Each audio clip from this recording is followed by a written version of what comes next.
Hey everybody, this is Jeff from the Great Heights and Barely Controlled Chaos, and I know it's been forever. I get it. I understand that. My fault totally. Things have just been going on.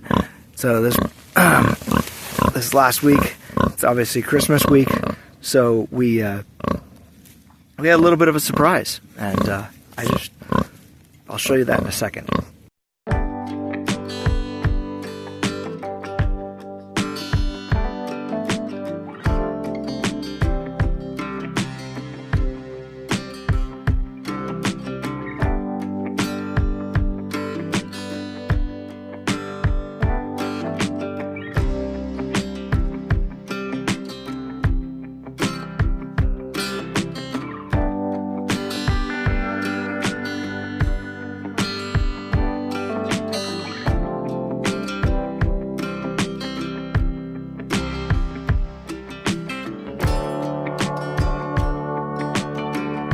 This is our mama right here.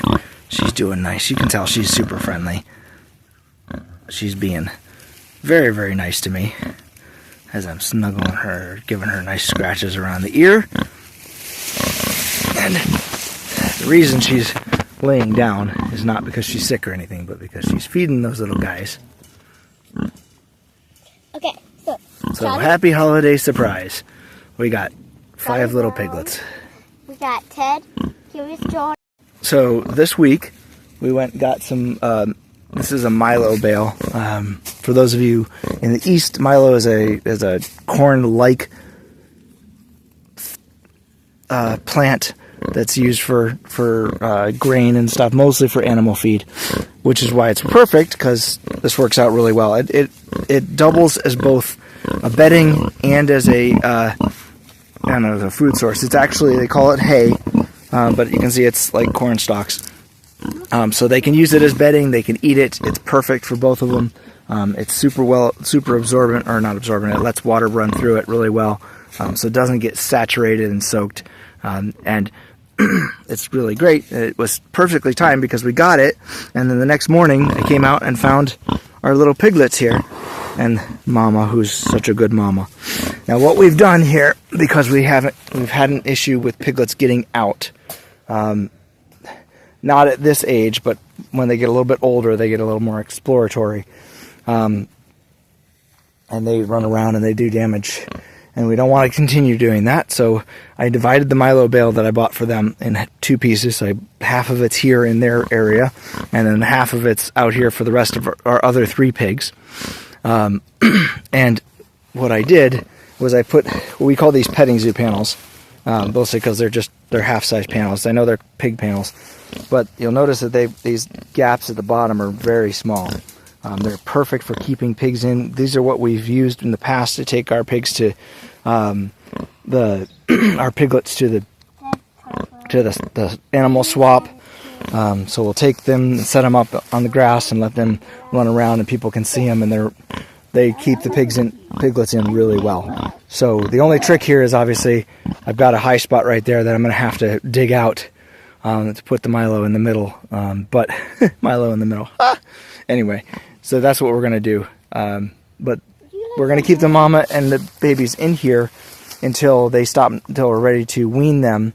On the day that we wean them, we'll move Mom out and just leave the piglets in here. There'll still be lots of food and water and everything. I do need to move a water bucket in here for Mom. But yeah, we'll make sure that they've got food and water every day, plus this stuff that they can eat. But yeah, this is going to be the temporary home for the mama and the piglets, and then once we're ready to wean them in a few weeks, we'll go ahead and move Mama out of here and let her wander with the other piglets and just leave the piglets in here.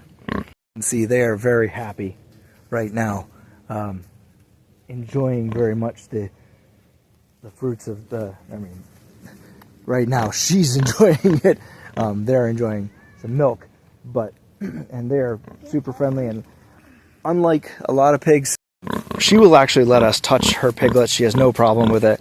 I came in yesterday and was able to grab a couple of them and take them inside and show the little kids when I first found them. So yeah, she's a super, super well-temperamented pig, and we really like that. We really appreciate that about her. you can tell she's, the grunting is both from her and from me touching her, but she's saying, yes, I'm going to permit that, but don't go crazy. But yeah, she'll let us pet them, and they are pretty good about being pet and so forth and so on. So this is a good setup. Our big male, he's exploring this pen because he's not used to being separated from her. Because we do, more normally let them around each other pretty much all the time. So yeah, but we've stressed out Mama enough getting them in here. Actually, she didn't require a lot of convincing. She just kind of moved in here, and we stayed with her, and the piglets stayed with her, and we just built the fence around her. So hopefully she stays out or stays in, and we won't have any problems. Two of these bales, Milo bales, one for the goats and one for the pigs. The problem is, while these are great food sources and bedding, they are not great at staying together, and you know how picky goats are about eating stuff that's on the ground. So I have to come out here and kind of stand this up. I wish I had something to hold it, a bale ring or whatever, but I don't. And I could build one out of fencing, but I don't have enough fencing to do that. So we're just gonna. I am going to just try to restack some of this stuff on top, try to keep it up as close to the pile as possible, and go from there. So, and this idiot is sharpening his horns on my hay fork here. My hay fork. My homemade hay fork. This is. He told me that there was a couple pieces of fence, so we grabbed a couple pieces of fence, we put it around it. It says this is kind of a bale ring, and they can still reach through there. And as time goes on, I'll knock it over and push it up against the edges and stuff like that, so that they can get it more easily. But there's plenty there for them to get to. They just can't climb in there. And I left lots of it on the ground over here for bedding for them. Plus, this is their home for the winter. You'll notice that it's right up against the back of the house here. What we did is there's a nice spot underneath the porch. There, you can see her coming out there. We don't have a barn for them, but that spot underneath the porch is nice for them to get out of the weather. And there's nothing under there, so it's perfect for them. It's exactly the right size, and it works out really well. The only trick has been this staircase, is trying to get occasionally we get goats coming out right there. So, yeah. But this should work out well for them. Again, we got them a Milo bale as well. They'll eat that stuff. They'll eat the corn stalk, the stalks itself, and whatever grain they find in it. They'll eat that as well. So it's worked out really well. We did corn stalks last year, and they loved it. This was just the Milo was available, and so that's what we got this year. It wasn't a conscious choice or anything saying, oh, the Milo is better. No, it's not anything like that. Just this. So we're expecting, you can see she looks pretty pregnant. We're expecting goat kids from her relatively soon. That one over there had one, and unfortunately she rejected it and it died. We did everything we could to try to bottle feed it, but it wasn't having it. But that happens sometimes. And then this one, like I said, she has a habit of having twins, so we expect that to happen. I'm pretty sure this was her first birth. That one right there, that was her first litter of kids. Is that right, litter? Anyway, she had, I'm pretty sure that was her first time. So she might get better. We'll see. But yeah, she's had multiple sets, and so actually I think both of those are hers. So we'll get probably 2 out of her as well. So we'll see what goes on.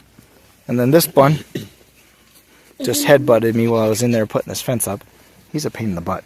We need to figure something out with him, because most of the time, I mean, for a billy goat, he's actually very friendly. I can reach in and pet him, and he actually really likes it.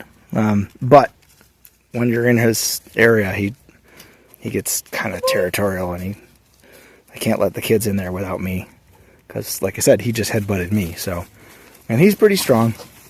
But then we got this guy. He's been barking up a storm recently. We've got lots of coyotes around here. I can show you the tracks. There's just tons of coyote tracks around here that just, you know. So he does his job. He does a good job of protecting the goats. And we are letting them out to graze. Not that there's much to graze on at this time of year, but there are a few green patches over there that we've been letting them go in, and they do, you know. That's actually where they cleared out. We started them where that dog kennel is. We started them over there, and we worked them all the way down this area, all the way out down into there. But these are some of the first patches that they did. You can see it's all green and mostly just grasses now, instead of that nasty stuff that was in there, and they cleared all of that out. So that's really great. They do a great job with that. Right, goats? That's what we like them for. That and milk. So when we get the milk. Okay, goats.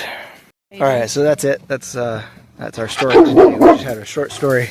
And he's barking at somebody. He's got a whistle. But yeah, that's our story today.